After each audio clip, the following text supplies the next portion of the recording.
Ah, we're back. We're back. Iggy and I are back. You're back. We're back. You're back. I'm back. I'm back. I am back. Iggy's back. We're back. We're back. We're back to regular scheduling program. Iggy Magnets, the Nightingale, and yours truly, Mocon, as we get ready for episode 7 of Calling the Audible, as we are concluding the month of June and moving to July and into the final weeks of the regular season. And playoffs not that far away, Iggy, as we are less than a month away from playoffs and the road show. Only 6 weeks away, Iggy, from where we Oh are today to Jesus! when it will happen on August 11th and 12th.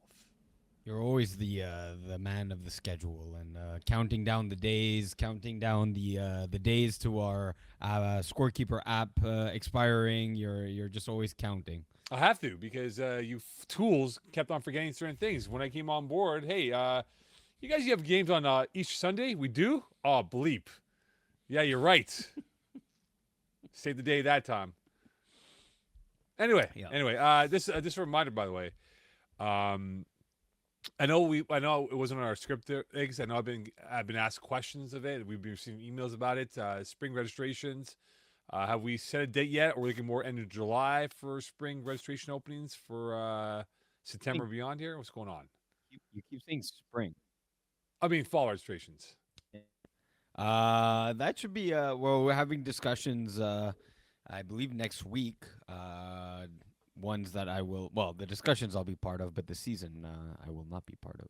No, you won't. So But fall good luck. registrations will be opening up sometimes toward, I would say, end of July to August, right? Just for those who have Yeah, a baseline yeah, yeah, idea yeah. Probably about a that. month before September. So Yeah, yeah, exactly. first week of You'll have August time to type of sign thing. up and get that figured out. All right.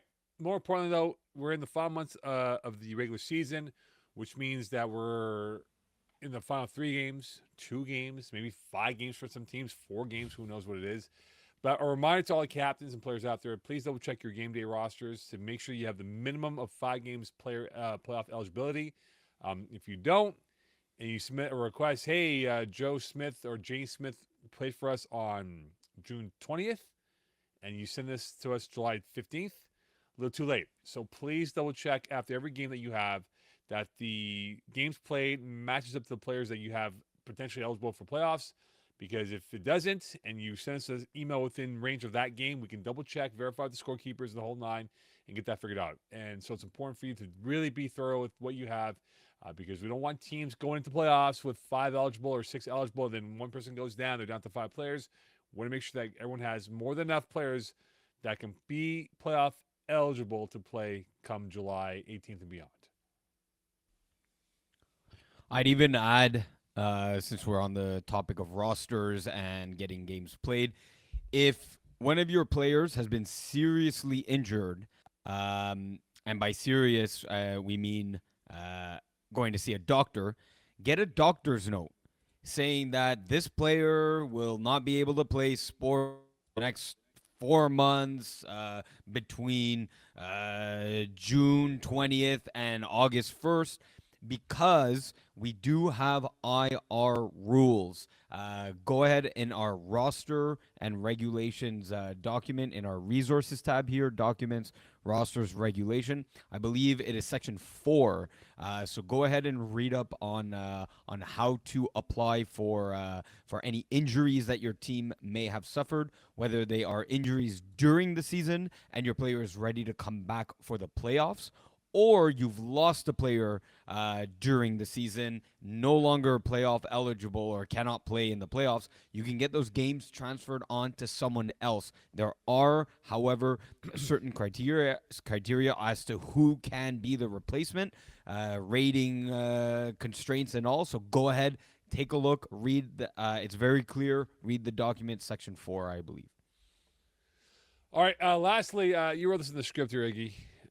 It's a real look at me, Louie angle you brought over here with the You milestone finally component. used it. You finally used it correctly. There we go. Well, no, I used it correctly on Tuesday in Broadside with scorekeeper Rochelle, who we have a little No, game now you. that we play to, kind of, make the 4 hour shift fun. So what we usually do is that we take the big dog cone, right, the first down marker, the spares, Doggone. I and guess it what we is. do is we play a little game now where we're about I guess 7-8 yards away from the 20-yard yard marker, the saucer that's placed on the football field, and we do a little toss to see who can hit it.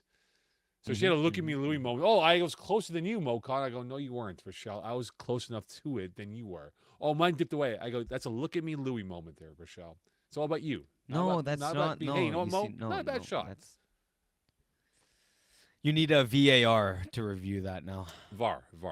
Anyway, so look at me, Louis moment here for Iggy. He first, not the third or fourth point of this milestone week that we have potentially here. He was the first one. So, and he wrote. Of course, I check my own stats first. Of course. Who doesn't? Great job there, Iggy. Great job. Some milestones records. That's on the script right now for those who don't know. I'm 7 completions away from 3,000, 3 TDs away from 800. I wrote in brackets, look at me, Louis. Yeah, this one is sure, but yeah, I'm not saying it's a record. It's just a milestone. It's not a record. But obviously. I mean, really, like next line. Yeah, next line. Yeah. Steve H. Who's Steve H? Oh, come on. Yes. Stephen Herbersad? Steve-O, yeah. Okay. Joe Meyer, about that 40,000 regular season yards. Yeah. And I think Meyer is only 1,400 away from 60,000 for all-time yards, correct? Yeah, correct. So that should be higher up in the bullet points for milestones. Not, I am only 2 completions away from hitting 3,000 for my career. Again, I think there's a relatability factor here with me and all the audience. Everyone checks their own stats first. So yes, I am putting it. Plus, as many of you know, final season for a while, not forever. You want to do like every week, every team gives you a nice gift, like they do for Mariner Rivera when he went to every ballpark. Here's a nice going away gift for you. No. I'm just saying I'm closely monitoring like what my milestones are. So this it's all about your milestones and not about the team play here, Iggy.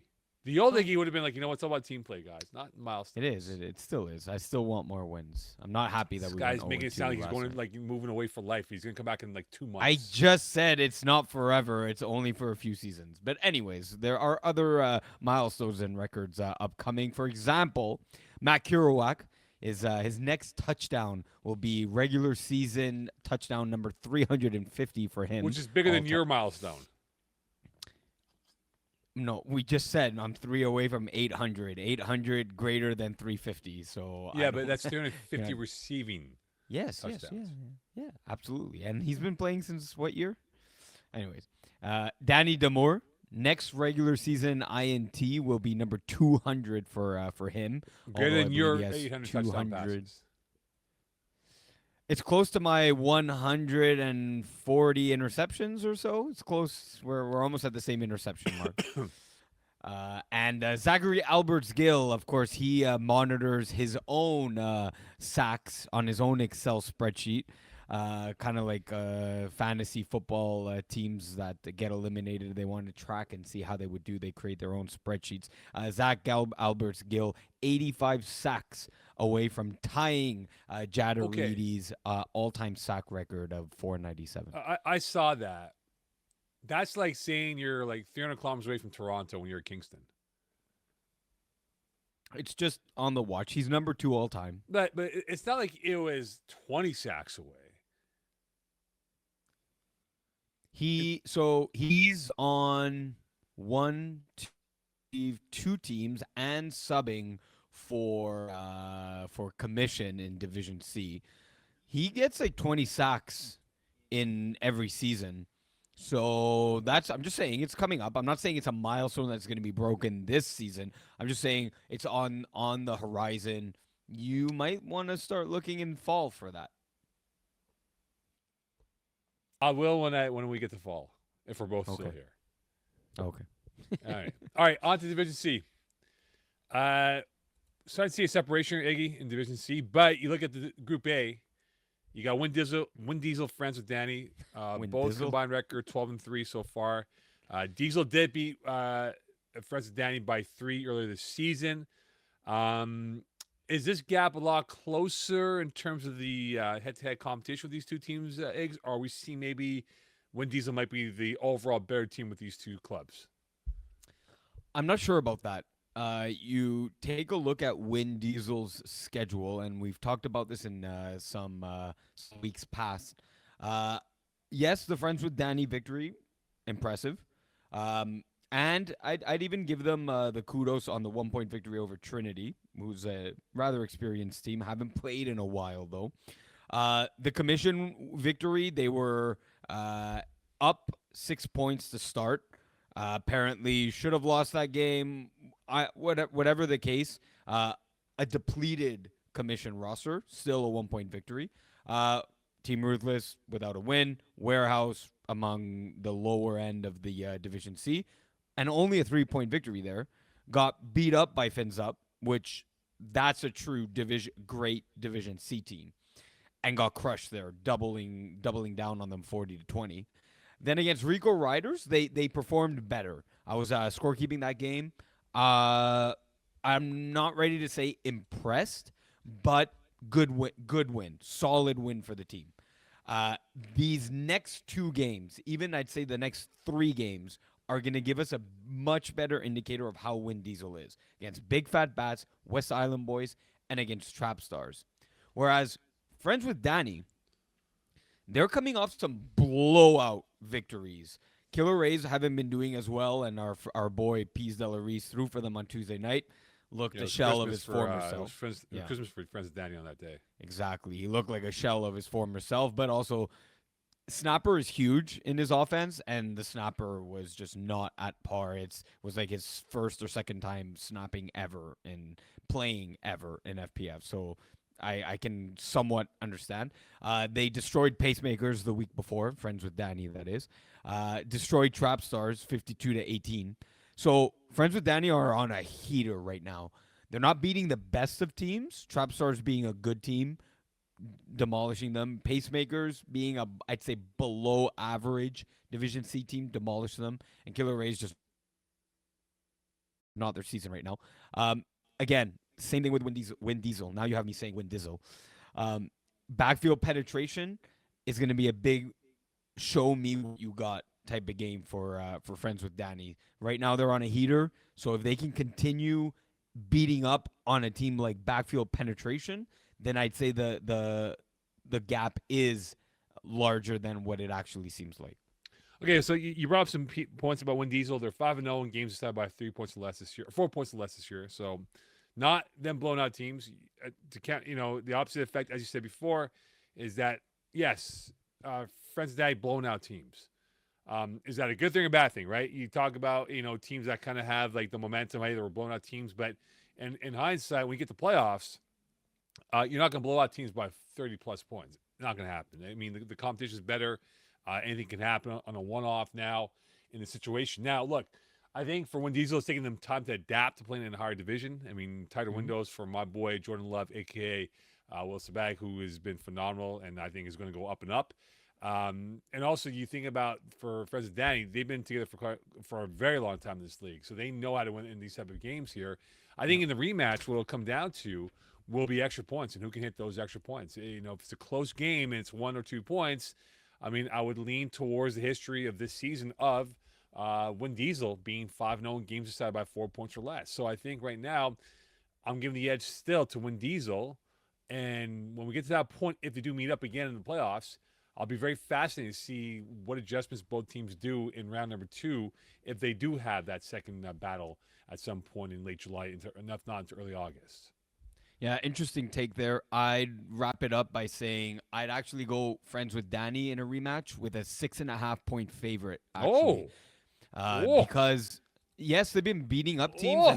and you're right that you wouldn't see that in the playoffs. But the key thing about this, about the beating up the teams part, is they're not letting the foot off the gas pedal, and I love that from Friends with Danny. The second you get into Division C, it is cutthroat football, and that's what this team has been doing, and they're not slowing down and saying, oh, I feel bad for this team. No, you're here to play. You're here to stop my offense. Opposing defenses aren't ready to do that. I don't care. I'm throwing a 40-yard bomb even when I'm up 40-6, and I love that. 6.5 points. Wait till when Diesel Hills about this one here. That You're saying you keep like when Dizzle. What is this Dizzle? What have you been saying all day? Sorry, I just have a dry throat. Oh, okay. It's. I had an apple before, and it's kind of You had, hanging in my you, throat. you had an apple which is full of water. You had water, and you're not in the armpit of Montreal, so there's No, no excuses for this. no. But anyway, Win Diesel will be okay. I think they will be offended by your 6.5 point favorite It's a for one the 10. possession game. That's a one possession game. That's pretty. That's They'll being be offended by competitive that. in a game. Okay. Le Renard Vif, yeah, underachieving this year, 4-3. They have not been as convincing as they've been in years past. I know they won against Penetrators, which was a big win for them, but part of that, Idaho took them out. They've had some tricky games during the regular season. Pacemakers beat them by 6, and they lost the backfield penetration by 7. So really, is this them adapting to a higher division, or is this them not being at that talent level card in Division C? I wouldn't say that. 4-3 in Division C, coming up from Division D and winning Division D, is a good record. That and especially the teams that you've listed off, right? Penetrators, Idaho Utapimps, Fins Up, and they're beating some of these teams, losing to some of these teams. So for me, again, FPF like a regular season record. This is not like the NFL, the NHL, where like a 500 record means like you're an average, below average team. A 500 record in a good division is a very good record. So the fact that they haven't necessarily been blown out in any of these games, and in fact have been sometimes blowing out teams and only losing, like you said, by a possession, maybe two, tells me that this is a good team. And yes, there's a few kinks here and there and a few adaptation, and the adaptation periods may be taking a little longer than what they've liked. But I didn't expect them to go 8-2, 9-1. It's a good team, solid team, but they're still learning how to win games, and they haven't seen every game situation like these other teams have, and then that's the difference that you're seeing here. So they're in third place in their division right now. Obviously, this will all change for playoffs going towards that format. They got Air Laval coming up, which should be a win for them. I don't think they can win. I don't think they get the top seed in their division. I think that's going to be too little, too late with 3 games left. Yeah. They're 5 points away from first. Not going to happen. They would need to have a real collapse. I don't you the pimps for that and other things to fall their way. I think they can go 6-4. 7-3 would be It's a their great full record. maximum potential if they win the final 3 games. But I think 6-4 is probably realistic for them. I think it's from squeaking their games. I believe that I'm not saying that they're angry, but I think they're just probably frustrated at themselves that there's some plays that they missed on both sides of the football that they could have capitalized that they did not do so, and therefore they're just kind of like well, we could be really 5-2 then 4-3 or maybe even 6-1 if they really fell their way. So I think at the end of the day, Le Renard Vif will be a tough out. But my question will be, the deeper they go in the playoffs, will they have the availability of their players? Because not all but half, if not most, play Concordia football. Right. So that could be really tricky for them if they get deeper and deeper. That depending on times of games and schedule, and of course, remember check out the playoff schedule. Like once that's all released and all to know when you're going to play. What do you It mean could once it's released? It is released. I know, but I'm saying that Okay. once, like when you're going to play. But I'm saying that's what I'm referring to. But the deeper they get, it could impact them. That a game might be where, hey, we have practice, we can't make it, or we might just be there after practice. So I'll be curious to see how they kind of navigate through that if it ends up them being in that final 4, if not final 2 conversation talk of the Division C playoffs. Yeah. So I mean, they were there. They were there for the Division D finals and playoffs last year. So we'll see. absolutely. So commission, it's pretty wild that they're 2-5-1, but the wild fact is that they're +2, Iggy, in point differential. So are they good, or are they just can't close games? For me, the most like indicative reason for a 2-5-1 record, I mean, I'm showing it on screen, is the roster is incredibly deep. And I mean, I get it. It's summer. I'm having troubles. It's not, the captain's fault or the team's fault per se, but it doesn't help, especially that 3 games at QB. Let's see how many exactly. 5 games at QB for Stephen Casey, 4 for Justin Weir. Who's the quarterback of the team? Who are you getting reps in mostly with? Who are you gaining chemistry with? Obviously, the better natural thrower of the football is Stephen Casey, but you might argue that Justin Weir is a better flag concept quarterback and has been playing for longer and has more experience than Casey. Either way, I don't know. I'm not sure about the quarterback position, even though Casey's probably the most talented natural thrower of the football in Division C. But who's going to show up for playoffs? Because look, you got Corey Williams right now at 4 games played. He's probably going to get his 5. And then you have a bunch of ones. I just don't know who's going to be. Like, if there's question marks about regular season availability, might there be questions about playoff availability as well? So, yeah, the +2 is cool that you're 2-5-1, but +2 means you're competitive in games or that or you had blowout wins. But it's something I'm still worried about for this team is the roster. So right now they have 6 players playoff eligible. Right now, and they'll have more if everything plays Right. out. They have 2 more games left, so they could get maybe upwards of 8, 9 guys. You think about their loss that they had. Remember, they had a game at Loyola Sunday morning against Win Diesel, Yep. where they were down 6-0, and they end up losing, I think, by one. By I think one. it was. By one. By one. Yeah. Yeah, something like that, right? I mean, this careless little things like that cost you points and wins, and who knows if they do qualify. I mean, that time might save them in the end or might hurt them in the end because they don't have enough quality wins in terms of the overall wins that they would need. So are they a good team? Yes, they are. I mean, I was there for the game that score kept in Laval against Trapstars where they lost by 8. Mm-hmm. But moving forward here, if they're going to be, they got 2 more games left, Trinity and Mengus, right? Those are not easy games, and they do have some time off now. I think for the next 10 days, so they don't play until July. So by then, teams who are chasing playoff spots could maybe pull away from them, and by then, who knows where they'll be, right? They might be chasing the pack at that point.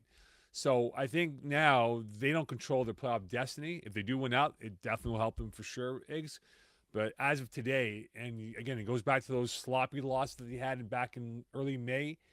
That might haunt them at the end, that they could have been in the playoffs and been a tough out for whoever they would have faced if they don't make it because of the fact that, hey, they end up not having enough guys, or the fact that they just lose by 1 or 2, and who knows what's going to happen at that point of the season. So I think for them right now, Iggs, they're on that borderline, but they're not controlling their playoff fate going towards the final few weeks of the season.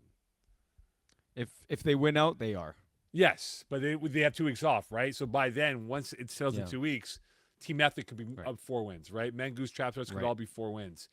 Nighthawks, not expecting much, but they could be up to 3 wins and 6 points, which should be jumping over commission before they play another snap of football on July 7th. So really, it's going to come down to them hoping teams lose, which could very well happen. But if all those teams below them start winning games, they might be in trouble going towards their final 2 games of the regular season campaign. Yep. For sure. Yep. All right, women's. So women's B is starting to become a real competition now for first place. A lot more compelling storylines. Let's put it that way. No disrespect to A, but B's got a lot more going for them right now. Look, you got Wolfpack, Red Nation, Hibu, literally 2 points separating first from third. And right now, in the race for first, who's got more to gain or lose? Is it the Nation, is it Wolfpack, or Hibu going towards the final 3, if not 4 games of their season? So I think right now, I'm thinking Wolfpack is the strongest team, though we're probably splitting hairs. So I don't think they absolutely need the 1 or 2 seed for the buys. Red Nation has the 1 loss. Ibu has the 2. I do like how Red Nation have been playing this season. They're building off successes of past seasons. Uh, so I'm gonna say that Ibu is the team that doesn't want to be the worst out of the three, so that because they're a bit more vulnerable in terms of getting a loss.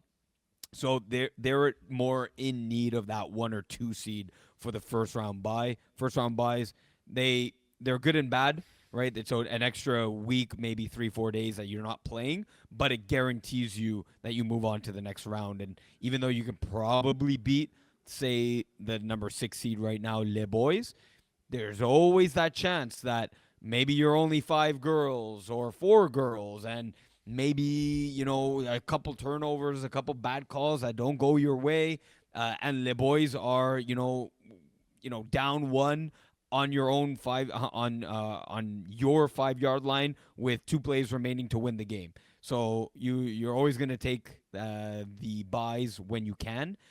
So for me, it's Ibu that definitely needs the most wins here to get a first round bye. So Red Nation plays Wolfpack this week. Wolfpack, in fact, will play Red Nation and Ibu the next 2 games in early July. So I think that really, I think it's Wolfpack. I think Red Nation will be a top 2 team. I don't know if they'll be number 1 or number 2, but they will be a top 2 team. Hibu did lose to Red Nation earlier this season by 31 points. So right now, Hibu's chasing the pack. Essentially, I agree with you on that point. But we'll know more that I think Wolfpack has a lot more to lose because Iggy, they're 6-0. If they were to beat Red Mm-hmm. Nation, they have the tiebreaker on them. If Mm-hmm. they were to beat Hibu, they pretty much have not clinched first place, but they're definitely in the pole position for the number one seed going towards the final couple weeks of the season. So I think Mm-hmm. they have a lot more to lose right now for Wolfpack. I think Red Nation, they found their stride. I think they found the right balance on offense and defense, which they have been searching for, prior seasons, but I think they have the right chemistry in place. So I think Wolfpack will know more on Tuesday night when they play Red Nation in Brossard, how that will play out for them. And if they do win, and when I say win, I'm not saying win by 2 or 3 points, but if they were to win convincingly, say by 10 points or 13. more, Yeah. I mean that would really be a statement win for them, a signature win for them to say, yeah, Iggy's point is right that Wolfpack might be the best team going towards the final few weeks of the season here. So more to gain for sure, but a lot more to lose for Wolfpack because they could be jumped by Hibu and by Red Nation if they were to lose the next 2 games coming up. So it'll be fascinating to watch, but I can't wait to see these 2 games come up in the next couple weeks here. So I was scorekeeping Women's 1 Sunday in Laval before the rainstorm hit. And there is a player that UKTR has. I know UKTR has gone through a conveyor belt of players with injuries and replacements, all that stuff. Yeah. But there is a player out there, Iggy, that you got to check out who did not look at a place at all playing Women's A and Marianne Rainville. Unbelievable. What a player. Like if the scoreline, forget about the scoreline. It was 70-13, I think, for the win for Sub-Zero over UKTR. But Rainville, her alone is a price of admission because of what she can do both sides of the football field. Her speed in the open field was Mm-hmm. unreal. I said to myself, I go, God damn, she can play at this level here. And if she were to play in FPF moving forward for the long view, long term with maybe UKTR or someone else, she might be a diamond in the making here, Iggs, because she has everything you want in a flag football player that can dominate the women's division. She's young, but with time and growth and mentally and physically here, she could become the next big star in FPF women's for a long time if she opts to play in FPF moving beyond that week. So did you see her game against Sub-Zero, June Oh yeah, 23rd? oh yeah, Sunday. Oh, Laval. Yes, that was you working that Laval is because I'm me. like, Laval. Yeah. Did you take the picture, by the way? Yeah, I think so. Maybe it was raining. I don't Okay. remember. Behind a background, please, solid background. Whatever. So you're referring to the one interception that you took to the house for a pick six? Mm-hmm. Yep. Because yeah, 9 tackles can either suggest you're getting picked on or you're getting to every ball carrier and making great plays for She makes tackles. plays, man. Both sides of the Yeah. football. Well, both sides of the football, I see 0 receptions for 0 yards, 0 touchdowns. No, but when I'm So saying about both sides of football, I'm saying that from defense perspective, yes, she can do it, and I'm sure she can make plays on both sides of the football if right, she's put in the yeah, offensive yeah, yeah. scheme, right? Got you. Yes. Okay. All right. So just But someone to keep an eye out on. It's always great. That's always something you want to yeah, see, she's especially with she's a the. special Yeah. talent, man. I know it's a 1 game sample, and I know it's early days for her if she's going to play FPF. But if she were to stick around, excuse me, if she were to stick around, I really believe she can have a bright future in this league, even playing co-ed. Yeah. Yeah, So two things. So two things. yes, So you say elite speed. Give me a comparable, FPF comparable, and then second, clearly she stood out because she was playing against Sub Zero. Do you believe that Sub Zero, with the eye for scouting talent that they have, looked at Marion Drainville here and said, "This might be someone that we keep an eye and keep tabs on yeah. for But the what's the worst Olympics." deterrent to play for them, knowing that all those girls, if not half of them, are going to go to the Olympics in LA? Yeah. Yeah.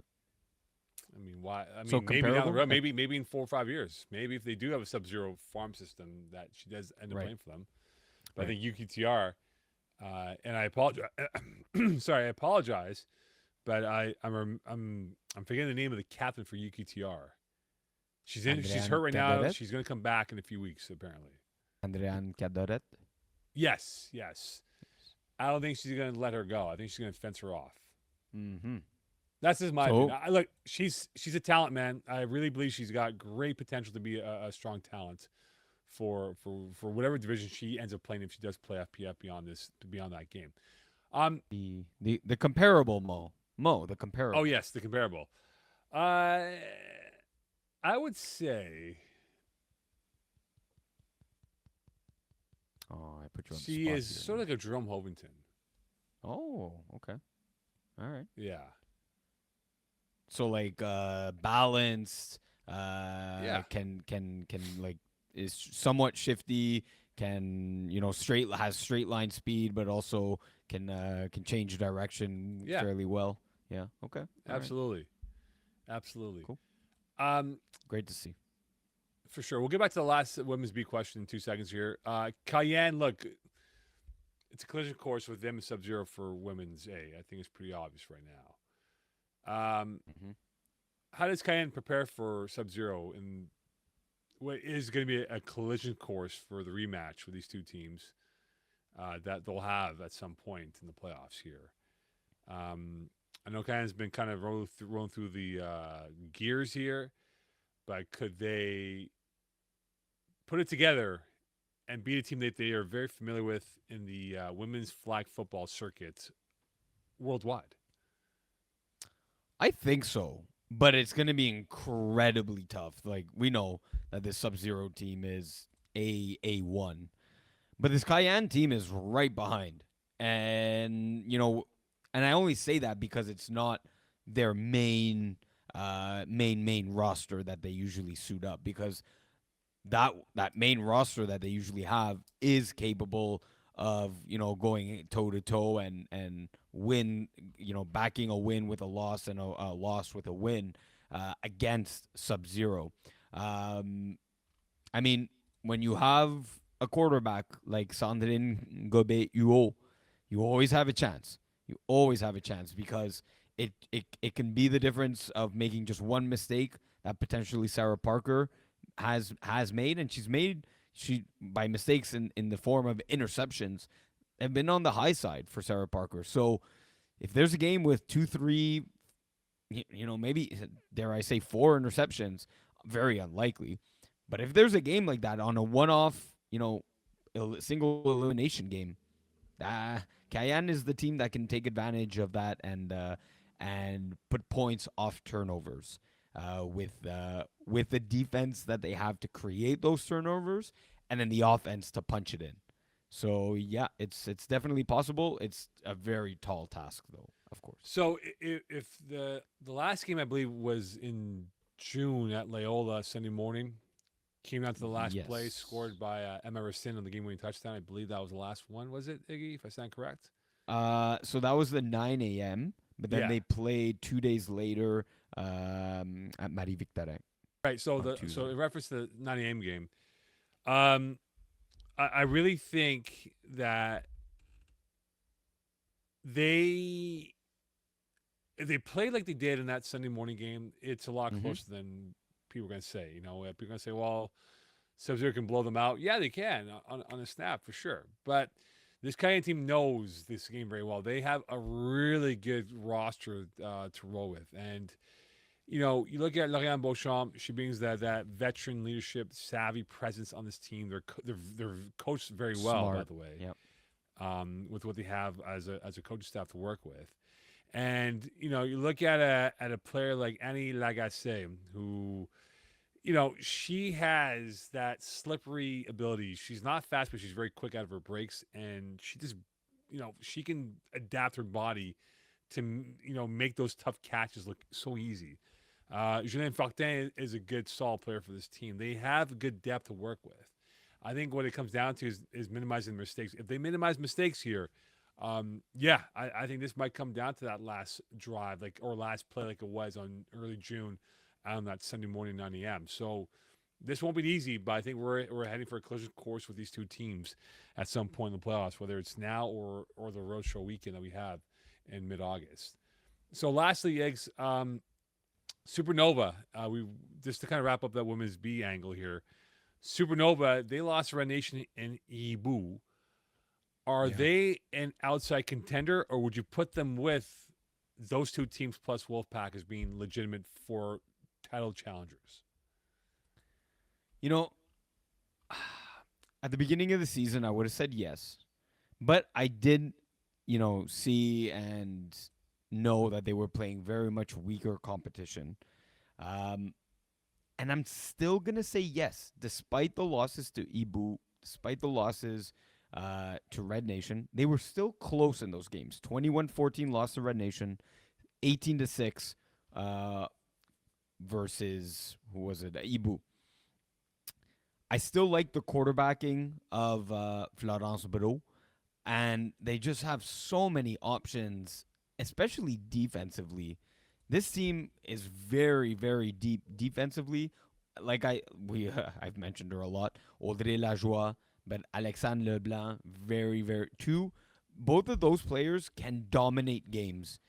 I've seen it in co-ed, and I know that they can dominate in this version of women's B. Again, in Audrey Lajoie and Alexandre Leblanc, two very, very uh, newer players to FPF, but can be very dominant players in FPF as well. So when you have a core like that with a stable quarterback, I like your odds of beating any team on any given night. Yeah, no, I agree with you. I think Supernova has a good roster, but they're like a streak team. If they're on, they're very tough. But if they're off, oof. I've seen them play really well and seen them play really bad. And it all depends when they catch lightning in the bottle in the sequence here. And if they do get hot, I mean, I wouldn't want to face them. I think they would be a tough out for anyone out there Yep. moving forward here. All right, on to co-ed, Iggs. By the way, Iggs, Yeah. have you noticed, before we we'll Yeah. go too deep with this question, I want to ask you right now. Have you noticed on Instagram they changed the layout format for your timeline and what the more recent posts have been compared to the older posts? I don't know what you're trying to say. So if you notice on your timeline for your personal account, there's Yes. two formats. There's a heading called following and there's a general one. So the general one's the main one, which shows you older Yes. posts from like 2-3 weeks ago, 4 days ago, 5 days ago, or even Oh, 1 day ago. yeah. Okay. Yeah. And Yeah. then Yeah. if you go to the following, it's the more recent posts. Yes. Yes. Yes. Before it used to be one where it was everything all at Yes. once, but because of the algorithm and the promos, they've decided to make it two separate layers. I thought my Uh huh. Instagram was being hacked, and I was Okay. trying to figure out what was going on. But anyway, something to just figure out. Maybe you saw the same trend as I did with Instagram the other day. Oh no, not necessarily. I didn't pick up on it. No. All right, fair enough. All right, Coed Yeah. one.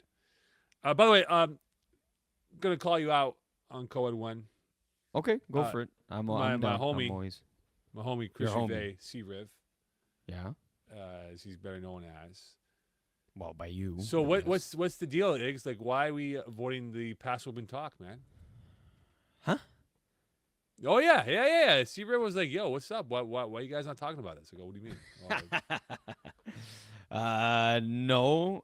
We talked the entire division with Jerome. We like broke down each team, and it was in fact too long of a segment. I'm like, in my head, I'm like, come on, Jerome, like pick it up. We're trying to move along here. And we broke down how the season would end, the standings would end, and broke down each like Jerome gave like a 2 minute speech on each team times 7 teams. It was like so a 14 minute segment. so So you're yes, you're we talked blaming about everyone. Jerome for No, no talk on I'm Pat Maroon. saying no. I'm saying we covered everyone equally.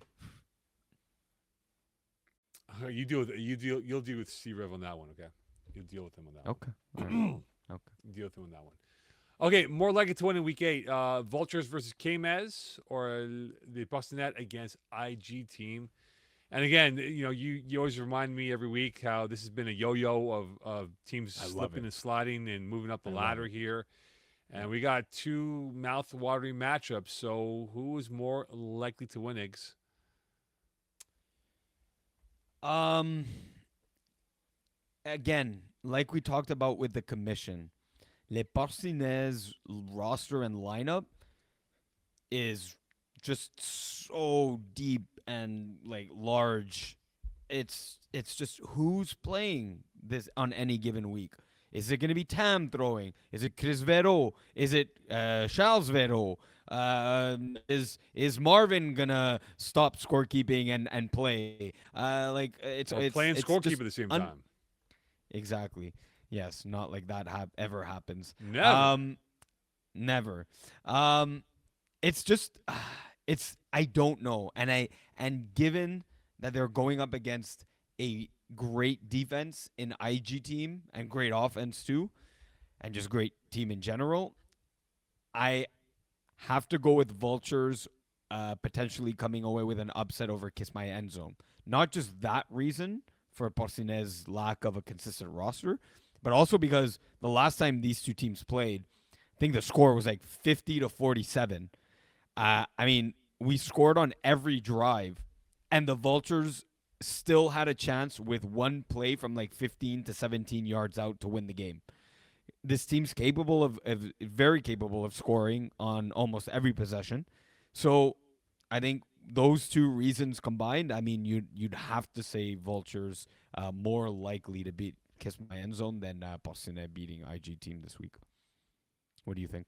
So their lone win came against Plenty of Fish, which I scored Kevin Laval on Yeah. June 5th, Iggy. So when you think about it now, since then, they lost by 7, lost by 18, they lost by 3, and they lost by 13, right? So now my question for our boy Benny McMahon and the Vulture roster is, can they put together a better sample size, being more consistent with their conversions on, say, third down, making key plays at the critical moments of a game, which they have not done so, Iggy. And that's been their downfall because they could easily be a 4-win team than what they are right now, chasing the playoff spot going towards the final few weeks of the regular season. And, Mm-hmm. look, Anthony Drysdale, maybe he gets playoff eligible. I don't think he will. Maybe not. We'll see. He's got 3 more games to go. We'll see if that happens. But you That's the got a good player plan. in Chippy Brown who is underrated in this league. You got our boy Phil Roberts, who God love him. I love him to death. Gigi Kabila Bonte. You have players, Kevin Donnet, Manuel Lajoie. I mean, these are all good players. So I just think that for Vultures, if they're going to take that step here, and you brought that point about commission and about the roster and all that stuff here with Boston as well. But what is the best roster for the Vultures going towards the final 3 games? They got to figure it out and quick because their next game, Mickey, as you said, against Kiss Man Zone will be this Sunday. So they don't have much time here to kind of figure things out. They got to get going here because after that, though, the next 2 games will be the last week of the regular season. And who knows by Yep. then? They might be done and dusted at that point. Could very well be. It's a huge, huge game for them. So in that case, who gets the top 2 seeds, and which means buys for the top 2 seeds in Code 1? I can go first if you I'm want. gonna go. You could. I'll go with my number 1 seed, and then you can go 1-2, and then I'll wrap it up. So we'll do like a sandwich, Iggy sandwich here. So I'll go number 1 seed. Uh, Even though Pass Whoopin beat them, so I'm talking Pass Whoopin, Plenty of Fish as the number one team, the team that ends in the number one seed. You can go with your 1 and 2 seeds now. I am going past Whoopin, my friend. Since you Number hate one them, or number two? my number one seed will be past Whoopin. Okay, Since you hate I them can so see it. much. There's a world where I absolutely see that happening, and I would not be shocked whatsoever.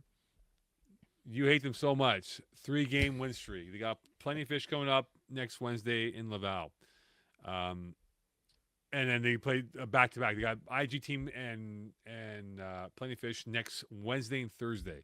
In fact, they Hmm. play 3 games in a span of 4 days with Vultures to wrap it up on that same week.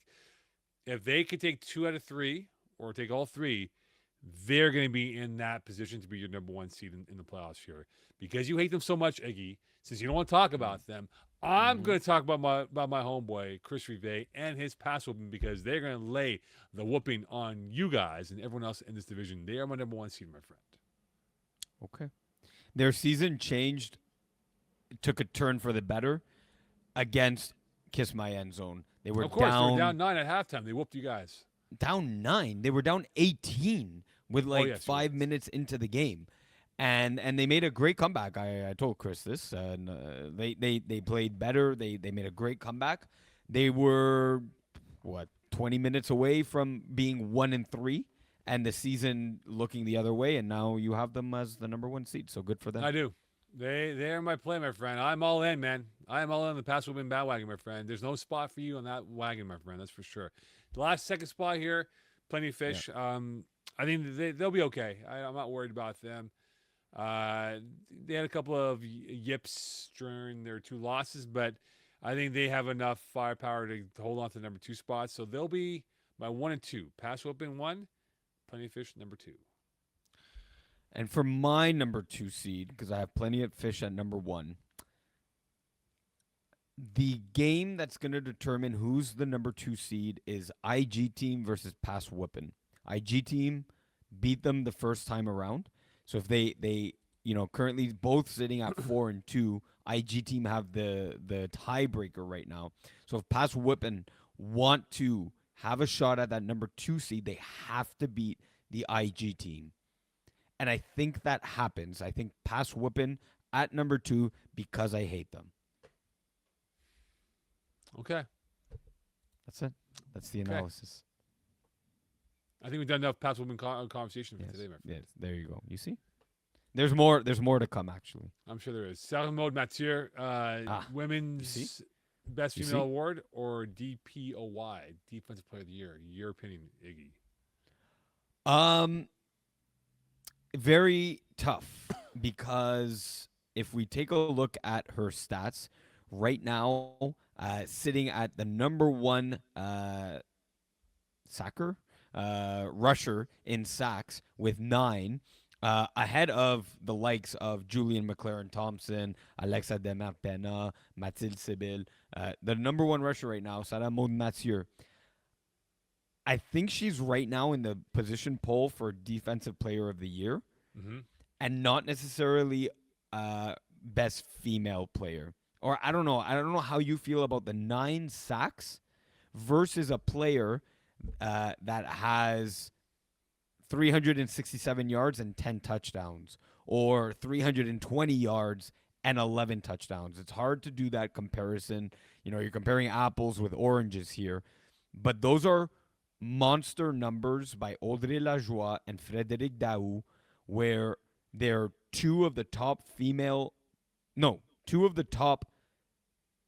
I'm trying to say that two of the top 5 receivers in yards and touchdowns are female players. And these are the two. And I just think that when you're looking at the comparables with Rocco Cristiano, Sanders Armand, JC Ferland, Joey Nataro, Kevin Donnett, Mike Piercin, Division 1 and 2 guys, and you have names like Audrey Lajoie and Frédéric Daou right up there in that conversation, it's just too much to, that they're on the same level as those guys statistically, Mm-hmm. that I can't overlook that.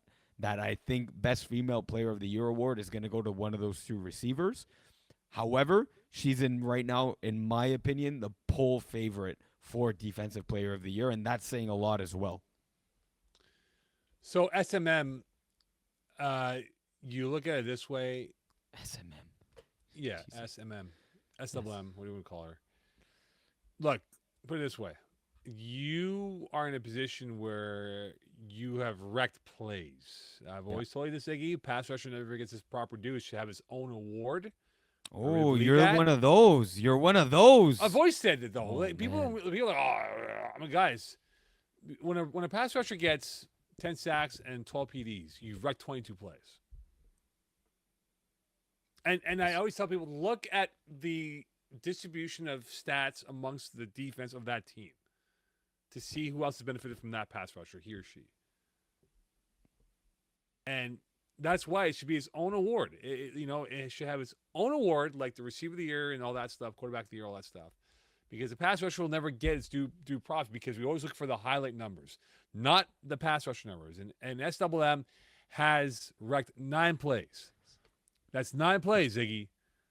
And Pass That's Woman could two be on the full cusp drives, of yeah. maybe potentially being in that conversation, being the number 1 seed. But we'll never give its due because we don't look at pass sacks at the same level of win and goal compared to interceptions or INTs that lead to pick sixes or PDs that lead to an interception for that player. We don't. And it's a damn shame because there's plenty of pass rushers that could have won DPOI, Defensive Player of the Year, any other year. And I think SWM has a chance to be your DPOY this season. So we're in agreement. Yeah, pretty much. Pretty much. Awesome. All right, Nighthawks mix, co-ed 2. I've score kept their games. They got to come off from the bottom, right? Because this week they got Air Force, and they are tied with Profunda's, your team. And again, that's going to be replayed, I believe, this week. Is it, Iggy? Or is it next week? Yes, it is this upcoming Sunday at 11 o'clock. They're currently tied 6-6. This was a game that was postponed due to lightning in Laval. Thriller right there. Okay, so look, Nighthawks mix right now. They're just too inconsistent for my liking. They have a big roster, good roster, but they don't have the cachet to really win it all. Like, Marc-Antoine Martin and Fab Robillard, who nice guys, but Fab has not played well in this division as a quarterback. And I find that it's too one-dimensional. Stefano DeSeta, Martin, they're the ones who are getting the bulk of production here. They don't use the female talent that they have, which are good players that they have on the roster. I just don't think they have enough to kind of get over the hump here and get themselves back in that playoff conversation. Yeah, when you're combining for 19 TDs and 15 INTs, you're close to a 1-to-1 ratio. Yeah. I don't care who the quarterback is. You're not in contention to win football games like that. That said, Yeah. Air Force, I think this is a game where they can get a win. So that's another 2 points in the standings for them potentially here. And they're tied with Bolas Profundas right now, 6-6 in their game. And there's about, I think it was either 5 minutes left in the first half or there was 5 minutes into the first half. You never know. You never know. They're tied. It depends which what players, and this is going to be a tricky thing, and the league will probably notify the teams, is that obviously different players can show up from that first night, right? Yeah. And I think, based off the stats of that game, I don't think Bruno Prevanché, quarterback for Bolas Profundas, was there because François Rochelot was throwing most of the passes. So maybe they, not through their own fault, but they maybe have squandered an opportunity to have gotten a victory or gotten a greater lead in that game leading up to the termination of this game coming up this Sunday. But look, there's a chance for them to get 2 points in the standings, maybe 4. And if they get 4 points this weekend and the next 3 days, that's what, 4 points right now. They'd be tied with like Pick 6 and Who's Gonna Carry the Boats and Kiss My Christmas Balls, who the latter two are playing Thursday night in Laval as we're doing this podcast. So Mhm. one of those teams without a tie result is going to have 3 wins. So and the other one is going to have 4 losses. So there's a chance for them to come back, but it is this week that they have to get the wins, or else the season could they could spell goodbye for playoffs. For them. Yeah, I don't think they're gonna do it. I just don't think. I don't think they are. Nighthawks mix. Not buying them, man. I kept 3 of their games, all losses. Not good. Not good. I don't think they're gonna do it. I really don't think they will. Vanessa Dove and Stella Jean Georges, right? You want to say that again? Stella Jean Georges. Stella, yeah, okay, yeah. Stella Jean The Georges. Dawn, the Dawn apparently. So You didn't read the player profile from FPF's Instagram page? Player spotlight, the Dawn. Why are you looking at me like that? no, I'm not. I'm looking at the roster actually right now. Oh, okay. I'm looking at Skinner's stats up. That's what I'm trying to do right now. Oh, she's insane stats. The one of 2 receivers that has 400 yards in the division, 418. The other being the aforementioned Marc-Antoine Martin with Nighthawks mix, but 12 TDs, tied for first with Émile Grégoire. So again, we're seeing, like in Co-Ed 1, man, you're seeing these stellar. No pun intended. Stellar female athletes coming out here in the co-ed divisions and putting up havoc and wreaking havoc on co-ed defenses, and it's really refreshing to see. So my God, like the stats for Stella, like I said, 418 yards, 12 touchdowns, 24 receptions on 34 targets. Very very nice ratio there.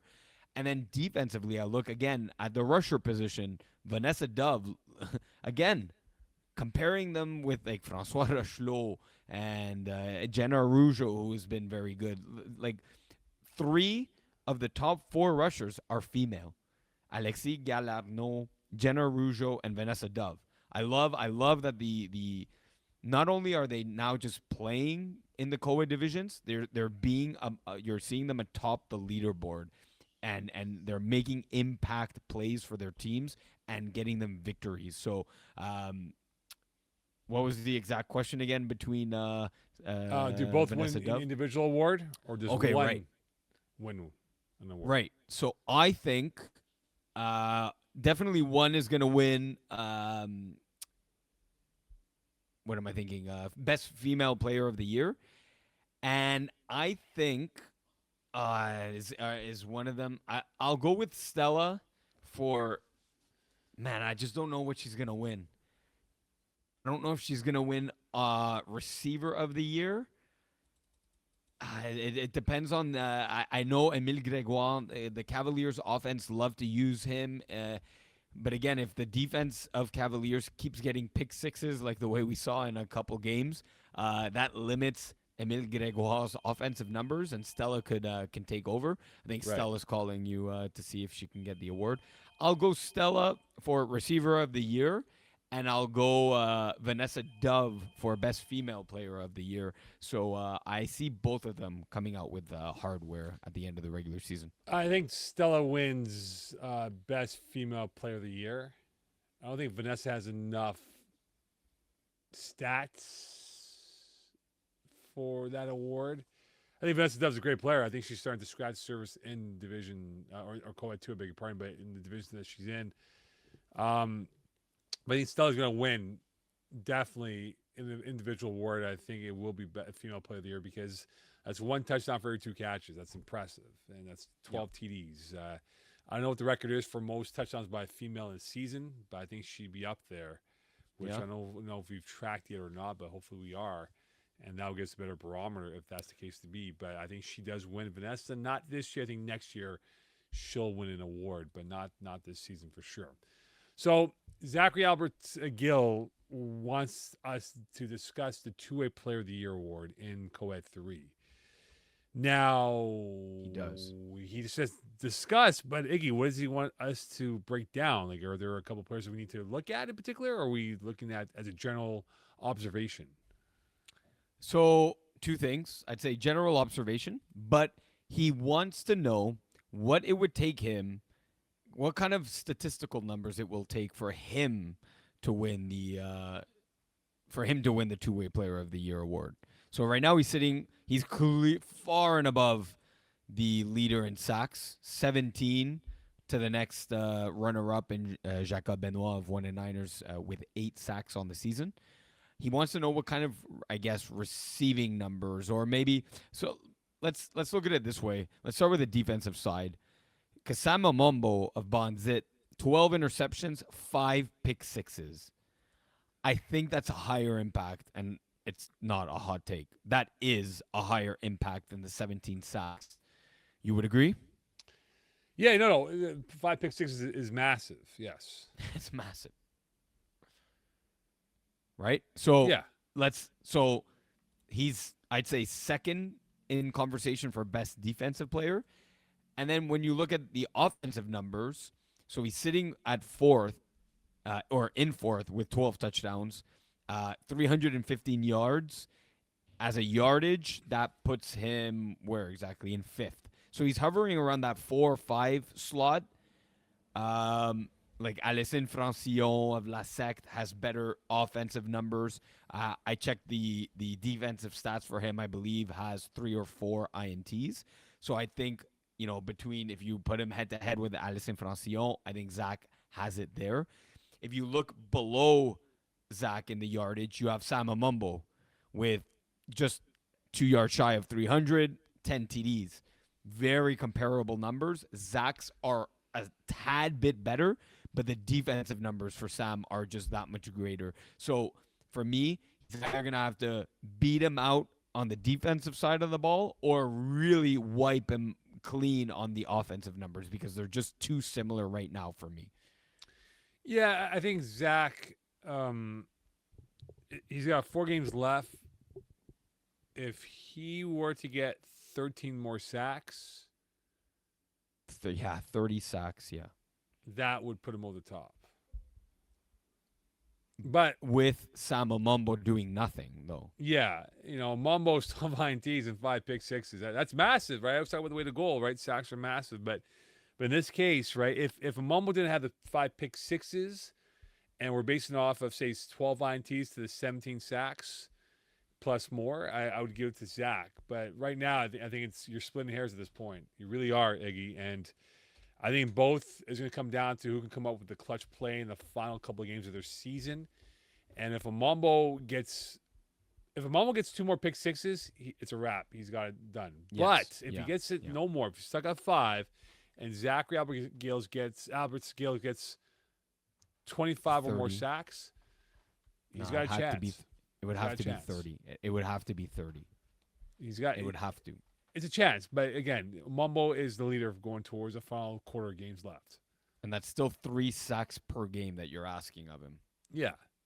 It's a lot. Yeah, no, for sure. So which 6-1 team can give Block Party a run for their money? And is it their year, Iggy, that they finally put it together and win Co-Ed 3? Have you score kept them this spring season? I've score kept a bunch of Co-Ed 3s. I'm just trying to remember in my brain now if I've score kept their game because it becomes. Have you score kept Block Party? I have score kept a bunch of Co-Ed 3 games. I have. You're not answering the question. Let me look at the schedule. I have not. Because I was close. I was close. I've watched them play. And they have improved mightily, especially at the quarterback position. Yvan Salomon, my God, he looks so much better night and day. Not only does he still have the crazy speed and ability to beat a rusher on a dime, he now has improved his passing attack, which was always his deficit and the team's deficit when moving the chains and when it came to putting up points on the board. The team is now putting up points on the board. 52 points, 60 points, 63 points in their last 3 games. This is a serious team now. And they did it against a 1-9ers team, which is not the best defensive team, but a solid defensive team all around, male, female, and to put up 60 on them, they're making a statement right now, and that this is their season and theirs to lose. So that answers that part of the question. When it comes to who can give them a run for their money, I think when the Niners didn't come out with their best game, still they scored 30 points. 30 points in co-ed 3, you should be winning that game. But my God, giving up 60, I'm not sure when the Niners have the ability to put up 61. As happy as I am to see Lasect here sitting at 6-1, I don't think they're ready to again put up 61 or 50 in a game. I think it's Bonzit. Bonzit have the athletes to slow down Block Party. I think they have what's going to be important for stopping Block Party is having a great rusher, and I think Bonzit have several options that they can go with to stop Yvon Solomon. Because otherwise, this is their year. Block Party for me, it's a team that if it's not their year to win it, we will be seeing this team in the finals in Co-Ed 3. So, one of the Niners had a scare against Gold Diggers, winning by 1 on Sunday. I thought they would have been the team to watch out for in Co-Ed 3, but they were too inconsistent for my liking. You mentioned before, right? Block Party smashed them by 30. So I think they start to lose a little bit of luster in their ability. I think right now Lasect, and I scored kept Lasect a couple weeks ago when they played Panini Pressers. That wasn't really a game. Lasect smoked them. Bondi could be the team, but I'm not buying them right now. I think we'll see sooner or later that Block Party will have a tricky game. I just don't know where it comes. It probably comes in the playoffs. But if those three teams are the ones to compete with them, I might give to one and niners because of C press, Chaz presser. But even at that, they got to be a lot better on defense because they gave up far too many big plays and far too many points for my liking the last few weeks of the regular season. I think they've given up over 100 plus, and they got to figure that leak and kind of solve that leak because they don't want this to be too big, where it becomes an issue going towards playoffs in late July. Okay. All right. So Mo Khan here going with one and Niners. Yeah, I'm going with one and niners Bonds. for now. One and niners for now. All right, Division A. So Party Crashers are on hiatus for another week or so, whatever it is. I know they played the least amount of games, 4 or 5. So where do we see this team here, Iggy? They played 5 games. They're 4-1. Okay, we've seen this before. We've seen this act from Fred Dupree's boys or whoever's throwing for them. Who knows who it is? Jeans Lee. Jins Lee now. They get back to it next Wednesday against DA Braves. Back to back with those two teams, and they got you coming up mid-July. So they're going to play, I believe, 5 games in the span of 13 days. So they're going to really have a grueling end to the season here. So where do we stack them? Are they in that middle pack or top end of this division? I don't know. I guess I'll have a better idea because I don't think they'll beat DA Braves. But if they make it like a 1.2 point difference, then they're amongst the upper echelon. But for now, I'm going to have to go with not middle of the pack, but like it's exactly where they're slotted. Like middle of the pack is 4. For me, they're like the 3 seed, which is exactly where they happen to land. But I'm going to go with like slightly above average for Division A. They'll be 6 wins. Which is 1-1 great, now. by the way. Yeah. So they were 2-3 the rest of the way. I think they lose both of the Braves. Against you guys, Wyeth's reject. It's a toss-up. Spearhead beats them, and Party Crashers toss-up. I don't know if they... I mean, like they put it together winter season, had a run, but I don't know if they have that in them now to make that run. And you're gonna play 5 games in essentially in 2 weeks, a little more than 2 weeks. And these aren't like 5 easy games. These are gonna be grueling games for them. So yeah. I don't know. if they can maintain that 800 level of a winning percentage number that they have right now. I don't think they will, but I think they're more towards the 4-5 than they are 3.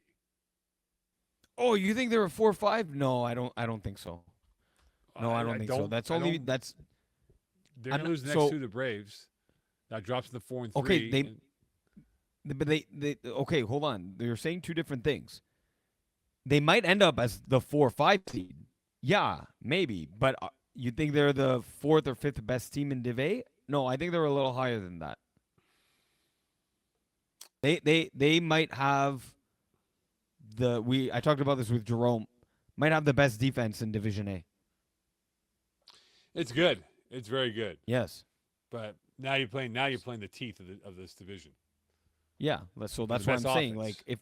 if their defense can keep them close in that game, and the offense can, because the I saw it. It's not perfect.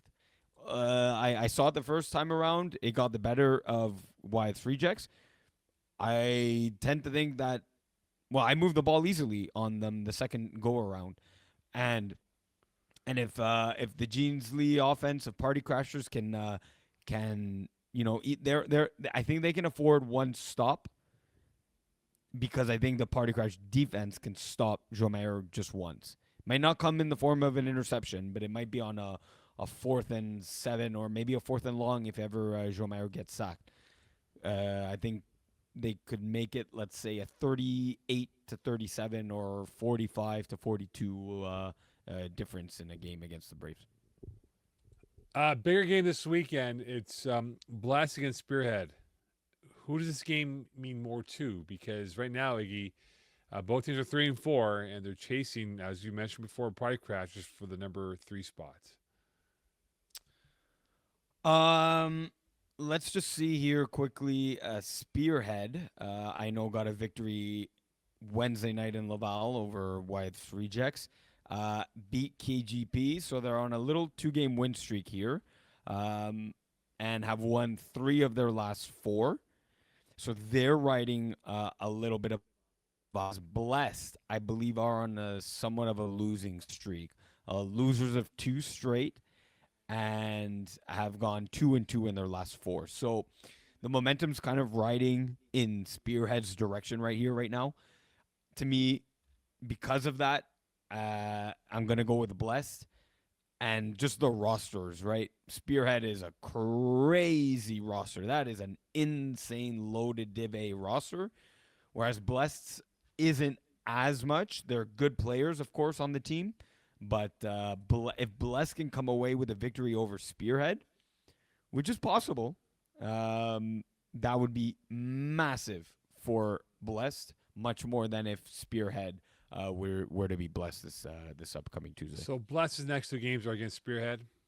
So that will, if they don't move up or down, it's just 4 and 5 at that point, right? For a coin toss. Mm-hmm. I think it means more for Blast because they are a team that's they've been there, but they haven't really established their firm footing on the Division 1 Div A ground. And if you were to take out Spearhead your next 2 games, it sends a warning shot that, you know what, look, we may not win Div A, but we're not going to be an easy out. And I just think they need to kind of get that skin, that established skin to say, yeah, we're ready to play. And I think for Stephen Haraprasad, it's more for him. There's more to gain or to lose for this Blessed team, because if they were to lose both games, it puts them back in that same hole. You know what? They're good, but not good enough, because they don't have the same talent depth, and they don't have the same depth of talent, say, as Spearhead or Braves do right now. So they believe in what they have, but do they have enough to put themselves over the top? And that's going to be key for them in this 2-game set against Spearhead. If they do win both, Iggy, I mean, that's going to really kind of create more storylines for the Div A playoffs going towards the July month. Yeah, and even though, like I said, they lost 2 straight, they gave the Braves a run for their money, 44-42. And this often is the case in Div A. Of course, I already knew that, but I found it out the hard way yesterday or Wednesday in Laval. You make one mistake, and it can you that could be the reason why you lose the game. So they're a team that is one mistake away from losing, but one mistake away from their opponents making a mistake to winning games as well. So yeah, if they win both, massive for Bless, massive statement for Bless. Braves more. Braves first loss more likely to be in the regular season or playoffs. Mo, you wanted to end Div A with a gimme putt. The obvious answer is the regular season because the Braves do not care about the regular season. They get, with the different tournaments they play during the summer, they're often looking for subs and replacement players. And it doesn't matter because all they really care about of the regular season is what I am pointing at with my cursor. So they want Francois Rochelot to get 5 games played. Georges Garepi is in trouble of getting 5 games played, sitting with one. Isaiah Lard is playoff eligible, season accomplished. Emile, Chateauvin, JD Chevalier, Joe Meyer, Phil Farran, Will Paquette, you need to play one more game. And Will Trottier, and Mike Piercin, you are all playoff eligible, so your season is accomplished. Easy. So should we give them rings for being playoff eligible? Yes. Go ahead. Give them rings for that. Yes. You've accomplished 5 games playoff. I look, they're not gonna lose a game in the regular season. Don't see it. Don't see it. They're not gonna lose. I told you before they'll beat Party Crashers in the 2 game set. Uh, And, they. the I think they Boys could will beat. split. I think they could split No way. PC. No way. They're gonna rip these guys apart. They're gonna rip them apart. I Mangoose don't. they'll beat. Mangoose has been up and Yeah, down. They'll Mangoose beat them. will be. Yeah. Well, it's gonna be a fun Div 2 rematch there. Yeah. I And think they'll beat Mangoose. them. Mangoose' I think defense, their by loss the way, is comes in the solid. playoffs. If there is to be lost, it'd be in the playoffs, not now. Okay. So that's what I see. Okay, Division E. No Manny, no Leo for this segment because they're both in Laval as we speak during the recording of the show. So I've been put on the spotlight and the spot by the Division E teams who have pleaded their case on why they're the best in this division. Okay. Mamma Mia, So, yeah. Toon Squad, Western, Western.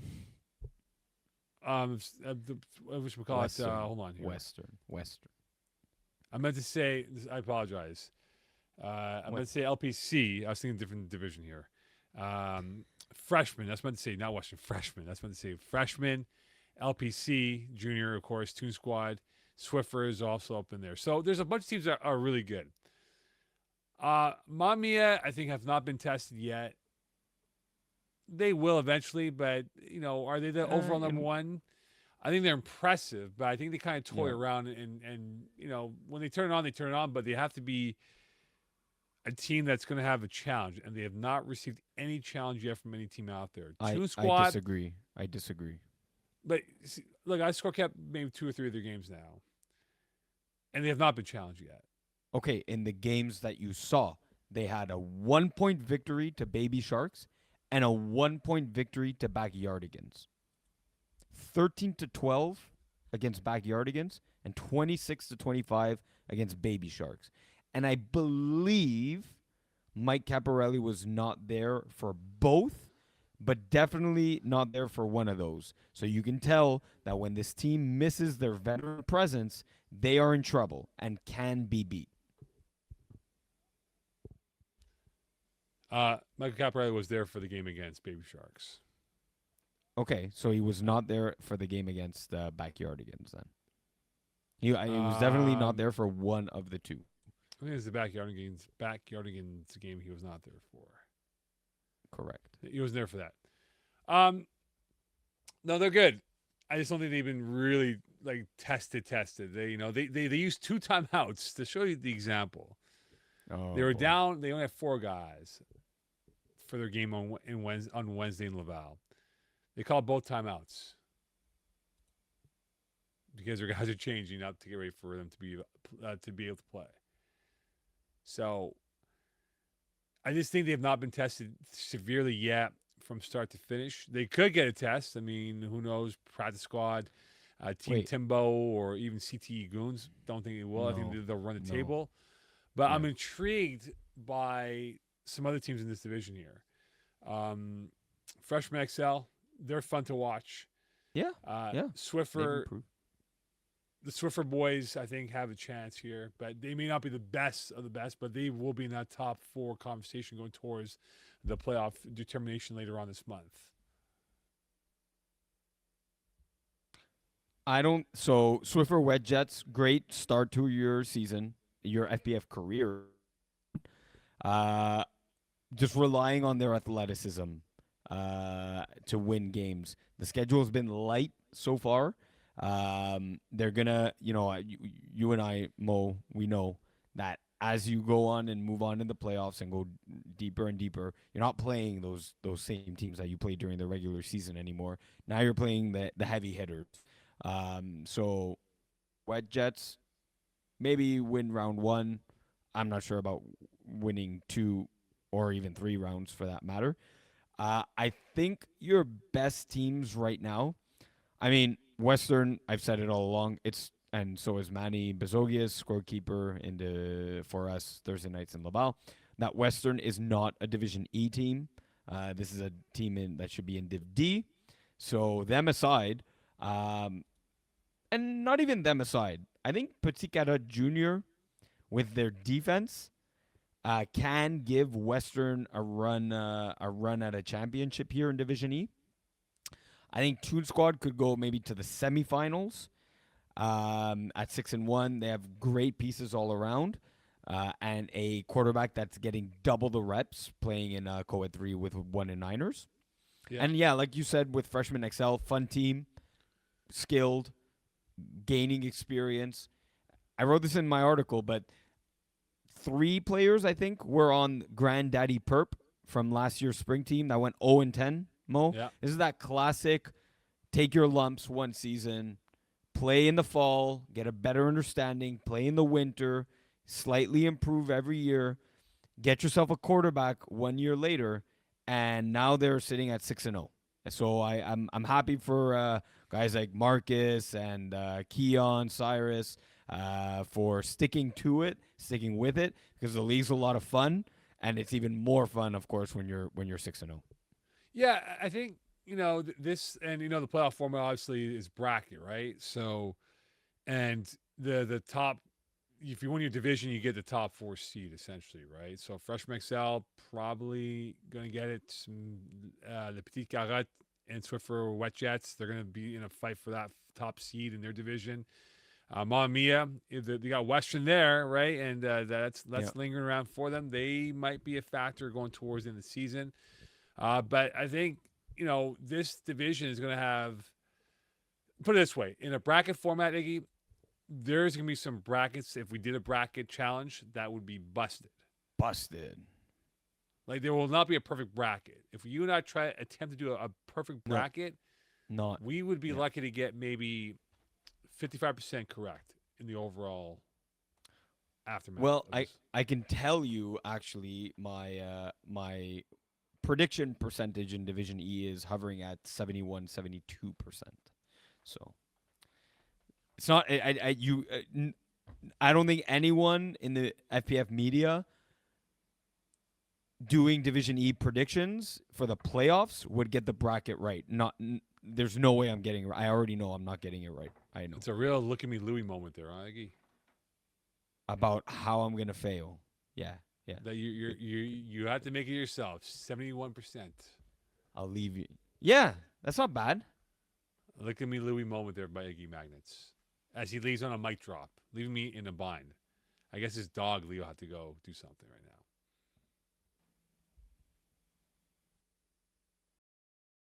Do I stay quiet or do I continue on with the show? Oh no, I was gonna be like he's right there, but I forgot I changed the angle, so I'll go back to my Oh, there he is. previous angle. There he is. I'm sure Leo's got a 75% prediction over here. No, I had to get this. This is a drink that Marvin introduced me to. The other flavors are not great, but this one is a nice coconut one and not too sweet. You know, Water would be a better choice. Yes, probably. Who? Oh, I'm like, who laughed? It's the Nightingale. Water would be a better choice. Water would be a better choice. All right. Felix Derry Bernard. Yes, QB, of Queens. defensive player. How far could the Queens go? Is he a guy that can do it all with his 2-for-1 role with the Queens right now? He's turned this franchise around. He is a menace on the football field. 10 interceptions in how many games has he played again? Um, where is he? Here In right six now. games. That's yeah, 6 games. 10 interceptions, and I think like 2 or 3 pick sixes. Um, yeah, he's good. And since they put him at quarterback, even better for the Queens. He has the ability to extend plays, ability to throw the deep ball, the short ball, the intermediate ball. So when you have that in Division E, and the shift to avoid tackles when you're a runner of the football or interceptions, Yeah. going the other way. He has 5 pick sixes out of the 10 interceptions, so half of them he's getting he's bringing all the way for 6 points, and the others like he's getting tackled at like the 5 yard line. So he's definitely a menace. Like Queens are lucky to have him. And how far can they take him, or can he take them? Yeah. Maybe 2 rounds, 3 rounds deep. If opposing offenses start, you know, just not throwing his, which they should, they can beat. They have to make him a non-factor on defense. So their next two of the next three games are against Freshman XL and Western. Texas Wells, good team as well, who you know very well. We'll know Yes. if he's the real deal. Like we'll know, right? You're playing two of the more high powered offenses in Freshman XL and Western, and we'll know if he can make a big impact in that game. And if he does, then yeah, I mean, by God, I mean he might be Yeah. the dude of all dudes in this division here with what he's done at the defensive position and as a quarterback. So we'll know at the end of the year, but no question he's put up some massive numbers. And if he can carry the Queens on his shoulders, I mean, that would be a quite the task here and what will be a compelling 32 bracket team challenge that we'll have. And we'll see how far they go in your bracket challenge, Ricky, at the end of the day. We'll see. You know, you also skipped Division 5v5, but we can tackle that after. Yeah, we'll talk about afterwards. Don't worry about that. Don't worry about that. It might take us 20 minutes to do 2 minutes worth of content for these guys. Last but not least, the playoff scenarios for this division here. Of course, just to reiterate again, what is in line, it is 32 teams that qualify for the playoffs in a bracket format. So you still have a chance to get in. As my computer is loading up for Division E, why is Div E always the slowest? Oh yeah, Div E. Div E is crazy. It's I read the articles for Div E and I'm like, oh god, I clicked the Div E standings and I came out of it just to come back in and I have to wait like another 15 seconds for it to load. This is crazy. Yeah, maybe because there's so many teams. Oh, you're still loading? Mine finished. So 38 teams in Division E. Like Mo was saying, 32 teams qualify. Your division winners, which will be your top 4 seeds, are from your division or your group winners. So Group A, B, C, and D winners will be your seeds 1, 2, 3, 4, and then it will be a bracket style playoff format. So when you look at the bottom of the standings here, Mo. Right now, James's backyard playing 2, which is why I wanted to give Manny a call here, but I don't think that's going to happen. James's backyard sitting on the last spot out, or the first spot out. I don't know how to phrase that. Sitting at 1-5, 2 points. Longhorns with a win. TYP She or Type She at sitting with 1 win. but so are Head Tops Only. They're that division of the green side separate. They're in the playoffs because of their point differential. Oh, sorry, their points against. Sorry, 185 versus James's backyard's 203 right now. So, how do we see this? These playoff scenarios breaking down here is, for example, a team like L'Evidange FC and CTE Goons with 2 wins. Are they safe here? Who from the bottom seats can move up if you see anyone? What do you want to? What do you So see? What do you want to talk LVFC is about? safe. CT Yeah, Goons are safe. Diddlers, I think, are safe. Practice squad head I'm tops not only sure. could be slipping. But I look at the teams in red. Look, the winless teams are. I don't think they're going to do it. OPN, unfortunately, nowhere near anywhere. Bump City, unfortunately, nowhere near. Flag dealers, faint hope. Longhorns could get on a streak here, but they've had some weird games and some close losses, and I don't know if they have the right arsenal to kind of make that run up the ladder here. But then again, Longhorns is a team that if John Moody's there at quarterback, it's a bigger impact than what they have with Dave Allen throwing the football. As we know, it's not. There's no surprise with that. But think about it this way: Longhorns lost to LVFC. They lost. They won by one against Cavaliers of Rohan.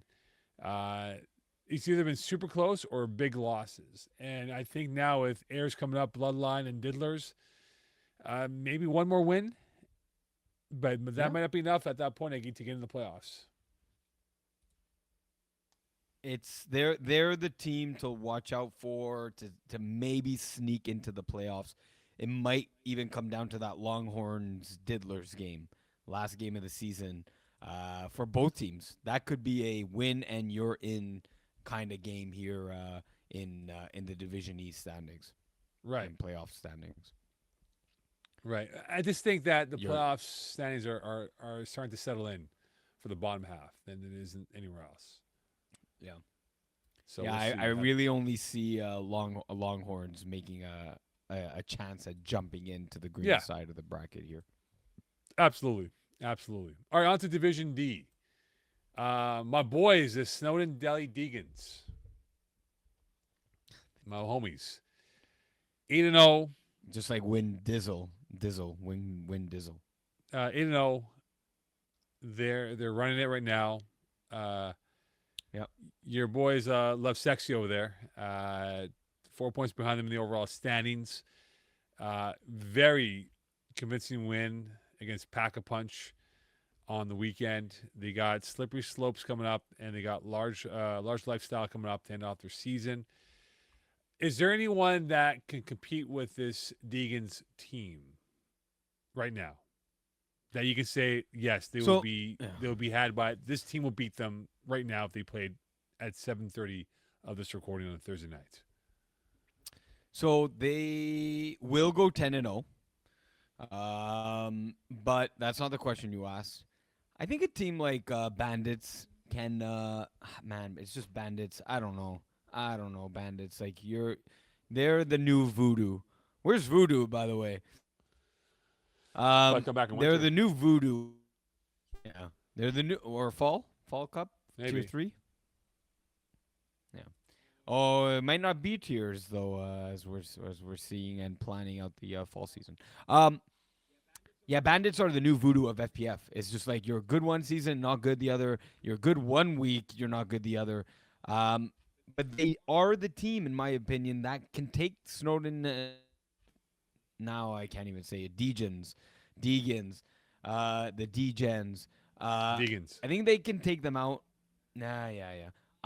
We're gonna talk about this a little later, but I kind of like what I've seen from SMP Salts and Peppa, You in sure about recent that? weeks. We'll talk about it in a few minutes here, but Melons are a team that can go score for score with Snowden. Um, oh, I don't know about the process. Glow Gang. I'm surprised Glow Gang is 4-3. Looking at the standings right now, I think those are teams that while Snowden are the favorites in pretty much all of those matchups, I think Bandits, Melons, The Process, and Glow Gang could keep it reasonably close. And again, like I said, a call that doesn't go your way, a touchdown that's called back, or something that's out of bounds gets called in, or lucky tip bounce leads to an interception. You never know. So I'm looking at those four teams that could possibly take down Snowden in the playoffs, because Snowden will go 10-0 in the regular season here. The Deacons might have the quarterback of the year. I think they might have that.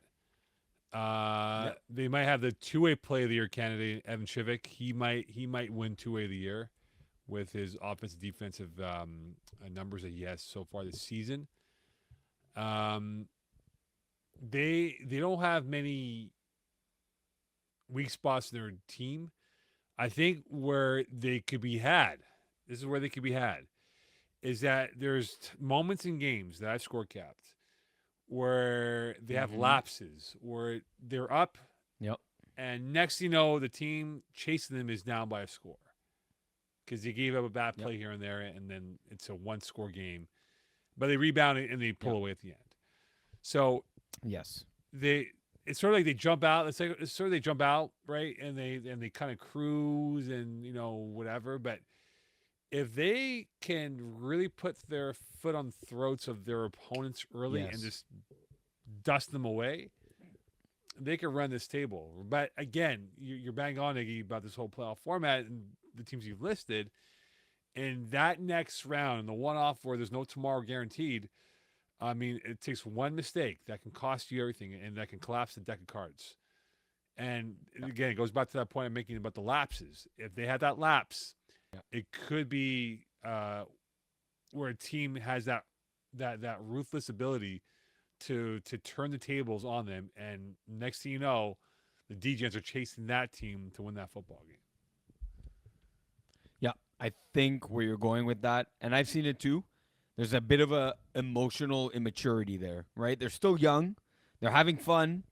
That's kind of their primary purpose here. If they were a bit more serious, like some, as you move up in the divisions, they're still in Division D, so like there's still you still see that amongst some teams. But I know exactly what you're talking about, and it can absolutely cost them a playoff victory and a championship potentially here in Division D, because yes, they are looking like the favorites, but they just got to be focused for those 44 minutes and 10 plays, because if you slip up on a couple plays, even Division D, you make maybe 2-3 mistakes that could cost you the game. And we've seen from them in years past, not necessarily this season. Their athleticism has bailed them out, and their just raw talent has bailed them out. S&P, are they a polarizing team in Division D? They win in style, but they lose like a pig in mud, as I've seen and witnessed before this team. And we do have a highlight with them, which the Nightingale will play for us right now as we talk about S&P. Okay, Eggs, here's a highlight from S&P's game against Black Shinobi. I don't like him. You like him. Yeah, exactly. As my dog has, of course, wants a clip here or a piece of audio. So we're seeing here the game against Black Shinobi against S&P's Salts and a Peppa. Final play of the game here for Black Shinobi. One play to win it from about 5-6 yards out. You had Sam Amumbo rolling out to his right. Key point here, the receiver stepping out of bounds and then coming back in to make the catch. Of course, that is an illegal participation ruled by Ryan Perry, our official there in the back. Positioned for the play to call it incomplete, that you stepped out of bounds, came back in, did make the catch in bounds, but as an illegal participant of the play, you cannot be the first player or the player to grab and touch the ball. So, look, Salsa and Pepper played a great game against Black Shinobi there, but Mo, you saw them play a terrible game. And a few other players that have caught my eye. Peter Burtz, Von Vanslet, reliable snapper for the team. And on defense, rusher Luc Genet made some great bat downs on Sama Mumbo in that game against Black Shinobi. They pulled out a great victory from what I saw. You kind of saw the opposite of maybe everything Yeah, they I'm were saying. terrible. They were terrible against Notorious CIG. Fulkerson, 97 yards, 3 INTs. He was sacked, I think, 3 times or 4 times by Brandon Rowan. Didn't play well. You know, this was a. I'm not saying it was a gimme game, but Notorious CIG were missing players to start off the game, and they couldn't cash in. They lost by 20, and I wasn't impressed by SMP. And if they're going to be a team that you were impressed by what they did, but if they're going to be a team that's going to make a run here in this division, they better get better play overall from their offense and from their defense. Because I look at this team right now, Iggy. They can score points, but they also not score any points. Remember, they scored 6 against Bandits. They scored 14 against my boys, the Deegans. 24 in a win, as I said, over Black Shinobi. And they only scored 12 against Notorious CIG. That is a red flag. You can't score points. You're not going to win. In a division like in this division that it is for D, you got to score points, man. And if they can't score these points, Fulkerson's a good quarterback. If you get to him early and often as a pass rusher, you really get him off his game. And that's the one thing that pass rushers have to do if they want to win this game against SNP, I beg your pardon, the rest of the way. So why are you ignoring the 39 points they put up against Bend Don't Break, the 37 against Large Lifestyle, and the 44 against Melons? No problem. But you scored 6 against Bandits. You scored 14 against the Deegans. Yes. Oh, yeah. Yeah. Okay. You scored 24 against Shinobi. You scored 12. So 4 of the games that you played out of 7 or out of 8, so half your games have been 24 points or less. But the other half have been almost 35 and more, or 37. Yeah, but that's a concern though. You scored 6, 14. It is. Oh yeah, I'm not arguing that they're great offensively and that there's no red flags here. I'm suggesting they are a very Jekyll and Hyde team in Division D. What I think is that you're in their back pocket the rest of the way here, Iggy. No, I'm saying that it's concerning going into a playoff game. Which SMP are you going to get? Because I saw them on Sunday night. I don't know if it was, Saint Jean festivities, 10 o'clock. They look great against Black Shinobi. They look good. But I saw the Jekyll. You saw the Hyde. They look constipated against Notorious CIG. So they let Joey Nataro. They made Joey Nataro look like Johnny Manziel out there. Heisman winner. Joey, speaking of back pockets. Yeah, Joey Big Chest Notaro is what I call him now. Anyway, last one, the Studs. Are they proud to be a dark horse? They're 3-4. Got to see them play the other day. They cool uniforms, by the way. The teal is nice. I like their new uniforms that they have. Defense is good, man. Like they're tough, and I know they beat Knights 2.0, which is no big skinny over here, but they've won 2 in a row, Iggs, and I feel like they're starting to turn around. They got Ambush coming up next week in Brossard. If they do get that game against Ambush, I mean they might be in that conversation now to maybe pull off an upset or 2 in the playoffs. I don't know. This is another Jekyll and Hyde team for me. I'm just when they look good, they look good. But I think more often than not, they look average. I'm not saying it's a bad team. They're not a bad team. But average to above average. They never look elite, and they never look terrible. Which is okay. It's fine. It's Division D. Ambush, I'm trying to go through their schedule and kind of see how they'll fare. Ambush, I'm not sure because they're kind of the same, where I don't know what I'm going to get. This is what I'm picking up from in Division D is that a lot with these teams, you don't know what you're going to get on any given night. So it's they could beat Ambush. They could lose to Ambush. They're, in my opinion, a underdog against Glow Gang, but can they beat them? Yeah. They could. It'll be a game of converts, but they could do it. And then same thing against the Process. Again, they're slight underdogs, but I'm not surprised if they beat them, 25-20 or 25-24. Again, a game of converts. Uh, what I'm hearing from myself is that it's a game of converts, game of converts, game of converts. They're going for two. I like that. For 6 points off 2-point converts, only two for when you're going for one. So it's for me shows that they're a team that now go for two in Division D, which is not usually what you see. I personally really like that. Um, but it's not enough overall. That was 6 with 2 1-point converts. That's 8. 8 out of 21 touchdowns through the air. And how many have come through the rush? None. So 8 of 21. You're just under 50%. It's okay, I guess. But again, just okay. That's kind of how I feel about them. They're okay for Division D. Nothing more, nothing less. All right, Division B. Easy W. Are they running out of racetrack for a chance at first place? They got Bruins and I believe they have. Hold on here, I forgot. I put ECW twice in here. I'm gonna say Kiss My In-Laws. Yeah, what are you saying? I'm gonna say they got Bruins and Kiss My In-Laws and end off the year. Are they gonna run out of racetrack for first place? Haven't they already run out of racetrack? Well, you never know. I mean, they can win out, Well, and you boys can lose out along with the Bruins. no, unfortunately, no. We have Kiss My In-Laws have another game against Hateful Eight, so that's an automatic victory. So we're technically already at 7-0. I guess if we lose out the remaining 3, then we would be 7-3. If we lose out, we would have lost the Easy W, and okay, so they do still have a chance. But yes, with the 3 losses, with the 5-3 record right now, Easy W, yeah, they're obviously running out of racetrack. But can they win those games? It's against Bruins, Kiss My In-Laws. Yeah. I mean, there's a chance.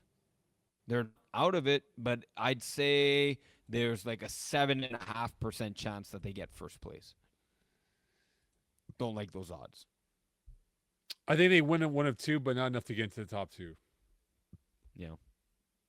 But then, if they win one of 2, One Stop's got 2 games in hand, and you make up both those games.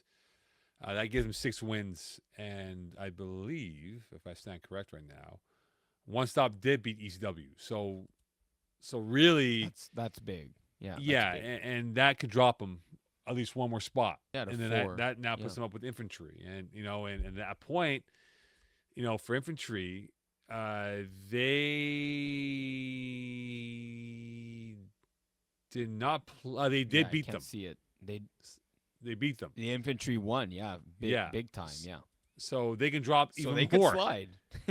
they could can slide down, yeah. and then Silent Ticklers could be a team that could jump up, and the Ticklers, and then Silent Ticklers beat them, beat them.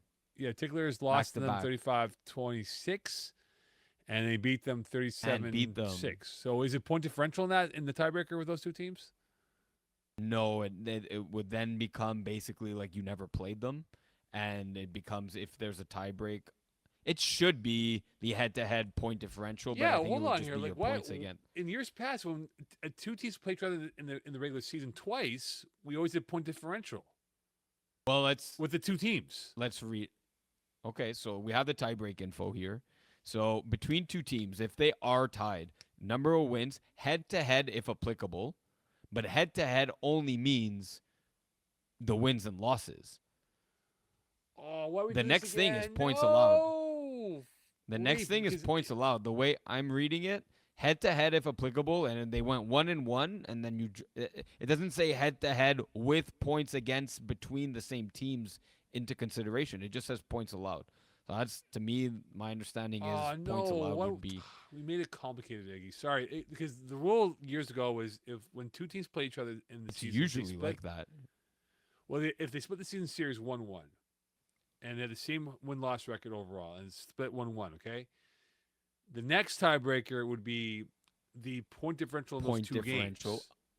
Amongst themselves, yeah. Yes. And that's how we determine who to jump over who for a higher spot. which which would have been silent ticklers in that case. Silent ticklers in any case have less points against and have played one more one well no they played one less game. I was looking at Yeah. one stop. So but they've given up 60 less, which is happens to be the 60 to nothing amount, basically the zero that they gave up to the hateful eight. Right. Anyway, they could slide. They could slide. ECW. Yeah. They could slide. Beer Belly. Look, they're in. We know that. They're 0-6. Are they going to win a regular season game or pull off an upset in the playoffs? Um, it's a team that they can win. They can win a regular season game. They can beat Heavenly Suns coming up. They one stop. I'm not sure. They're definitely. Well, I mean, they're getting a win against Hateful Eight. Yeah. So they will get a win. But like an actual win, like an actual game win on the field. Look, I think they can. I think they can beat Heavenly Suns this coming Sunday. Heavenly Suns give up a lot of points. They score a lot of points as well, like you saw Tuesday in Brossard. But Heavenly Suns, what, they give up 63, 62 to Bruins on Tuesday? And the last time these two teams met, it was close, if I recall. Why am I not seeing Beer Belly? Heavenly Suns, 34-37. Yeah. Heavenly Suns won by 3. So, yeah, they can beat Heavenly Suns. That's the only one where they're like not a clear underdog. Because against one stop, I think they can beat Heavenly Suns. Yeah. But if they can put it together, and they get the right matchup in the first round, they could. I think they could pull off an upset. well, hold on, because right now, even if they get like 2 wins, they're still going to be the last place team. They would face the number 1 seed right now. Kiss My In-Laws could be Bruins. You think they can upset Kiss My In-Laws or Bruins? Yeah, I think so. I think it could happen. Look how close. Take away the Beer Belly Brigade 1 through 7, but you break it down to segments. 1 through 3, 2-point difference. 4 through 7, 2-point difference. So really, there isn't much of a gap per se of like really everyone's pulling away and there's teams below 500. I think we're going to see a close finish in wins losses here. So yeah, I think they can pull off an upset if they get the right matchup. I'm not saying they can pull it off. I think the only right matchup is Heavenly Suns for them, and they're in the 7th. They will never meet in the first round. The way it's It going, could be in the finals though. Yeah, 7 versus 8, maybe. It could be in the finals for sure. Okay, I can take you out. Let's take you out of this equation now. I thought you were taking me out. I thought you were taking me out. No. You have your dog do that for you. So quarterback, Division B. Are you taking Rocco Cristiano over Ben McMahon, Jordan Pineda, and Jeremy White as being the best QB in this division?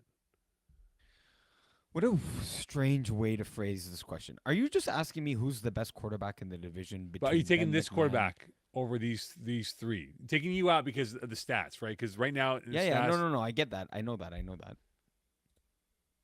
Oh, I get your question. Am I taking Rocco? Yeah. Versus Ben McMahon, Jordan Pineda, or Jeremy White? Yeah. Is that what you're asking? Yeah, pretty much. Like one versus those 3? Yeah. Are you taking them over? Are you taking him over those 3? Okay, so I guess I know how to do this exercise. So, and what's the context? Is this I need Rocco versus those 3 on a final drive just for a playoff game, a regular season game? Rocco has played 4 games of quarterback, 21 TDs, 1 INT, 76% passer completion. You look at Jeremy White, 27 TDs, 64% passer completion, over 1,000 yards passing. Pineda, close to 1,300 yards passing, 29 touchdowns. Our boy McMahon, 34 touchdowns, almost 1,400 yards passing. But if you were to right now in 4 games, Cristiano has done a lot more damage. Yep. And if you were to prorate that, that would Yep. put him firmly on Yeah. a better Yeah. Yeah. track of stats than Ben McMahon or Pineda right now. Yeah, for sure. What again? Need to give me more context. Like, what is it? What team is he throwing on in this hypothetical? Rocco's throwing for the Bruins. Okay, so you're just asking me, do I have more confidence in Rocco and the Bruins versus Ben McMahon on Heavenly Suns, Jordan Panetta with the Ticklers, or Jeremy Yeah, White on is Easy Rocco W? Cristiano the best quarterback in this division? Okay, you're asking different questions because is he the best quarterback in the division? The answer is no. He's a very good quarterback, even great quarterback, but he's not the best in the division. Even with I'm excluding myself. I think Jordan Panetta is your hands down best quarterback in the division. The thing is, his stats don't show otherwise, though. yes, but the thing is, his receivers without Mancini and Rosen there are not suitable and capable with the way he throws with the exception being Andrew Blevins, with how fast, hard, and I don't want to say inaccurate or accurate. That's not really the right terminology, but they just Neither don't is fast have. or hard. Yes, both. They don't. Yes, haha. Oh, like Mancini and Rosen have played with him so long, and they have the speed and the hands to necessarily complement him the best. So without those receivers there, for the majority of the season so far, you're not seeing him put up as great of numbers as he could. So if it's just who's the best quarterback, it's not Rocco Cristiano. That said, give me Rocco Cristiano over all three of those quarterbacks right now, given the full Bruins lineup. Having Marvin Steinberg, Mike Piercin, who would fit on that roster? Because they don't all fit. Yes, No. Nick Fawn would fit. I would have to, let's just say in this hypothetical, leave Gab Champagne out of it. He would still have Chris Vero in that lineup. Justin Calix, exactly. You saw it firsthand. He blew apart that Heavenly Suns defense. It's not the greatest of defenses, but to put up 63 against the Division B team, that's hard for any quarterback, and he probably made it look easy. I think Rocco, if he sticks to it, can be the best quarterback. He's got the it factor in him. Yep. Great touch on his throws. Yep. Scramblability.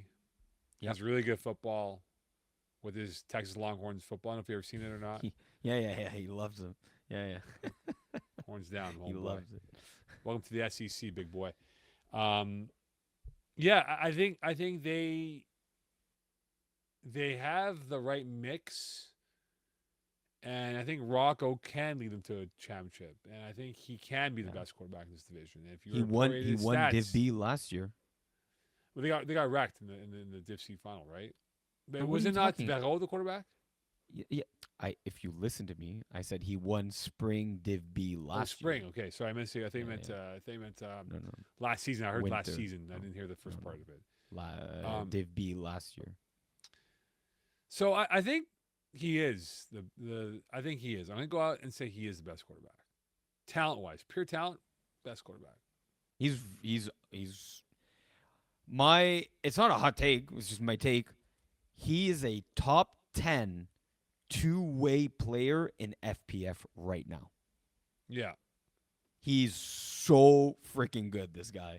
He can put moves on any defense in Div A, Div 1. And defensively, when he wants to, he can cover so much ground so quickly. To me, he's a top 10 two-way player in FPF. he is very good. He is very, very good. So we'll see. We'll see what he does now.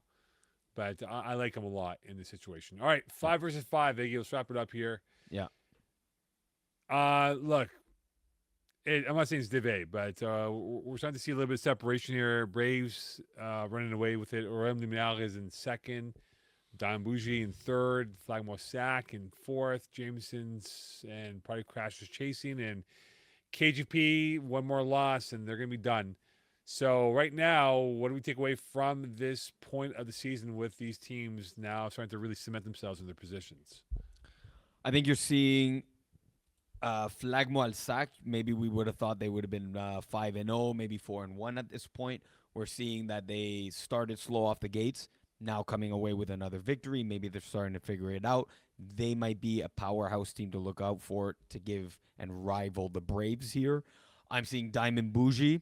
I think I'm not sure where I said it, maybe an article, maybe here on the podcast, that a 2-8 record in 5v5 competitive would have been a good season. Maybe even 3-7 would have been fantastic. They're already sitting at with 4 wins. They've impressed so far this season, especially particularly on the defensive side of the ball.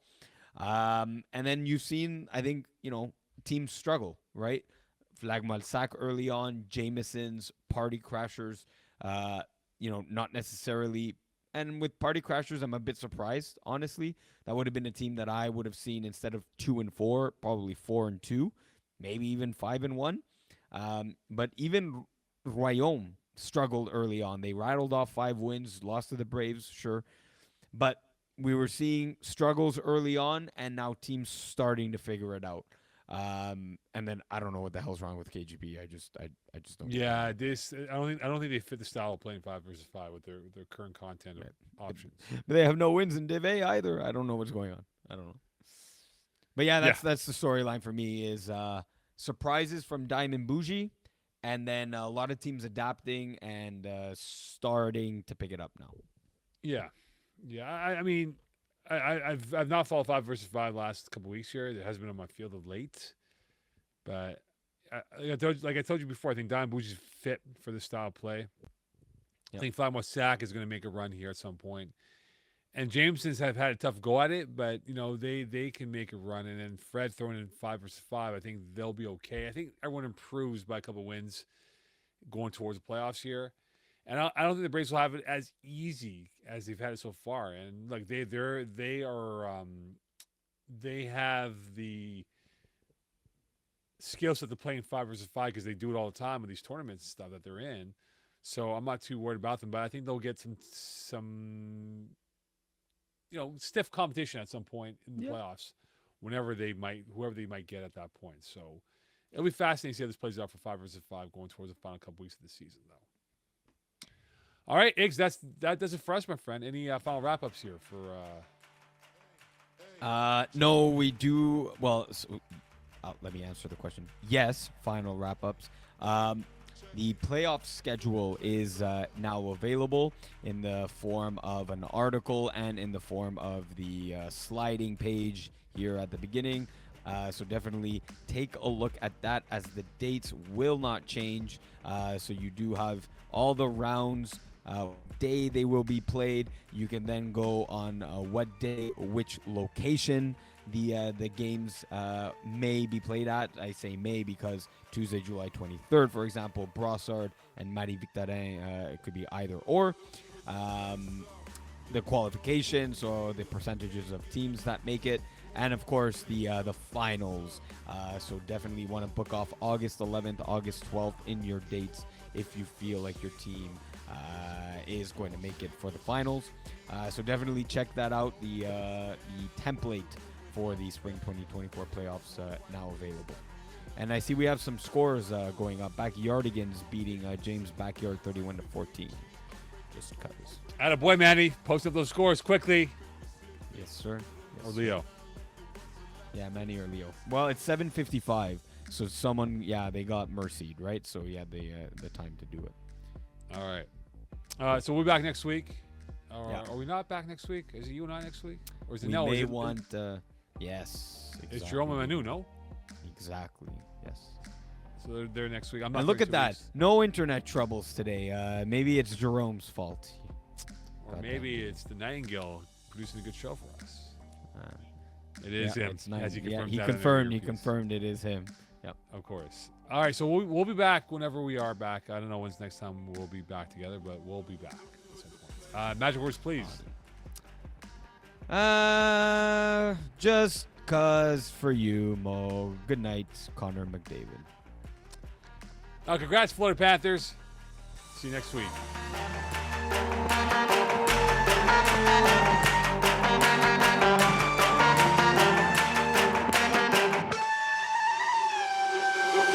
Put the place up, yeah, we know what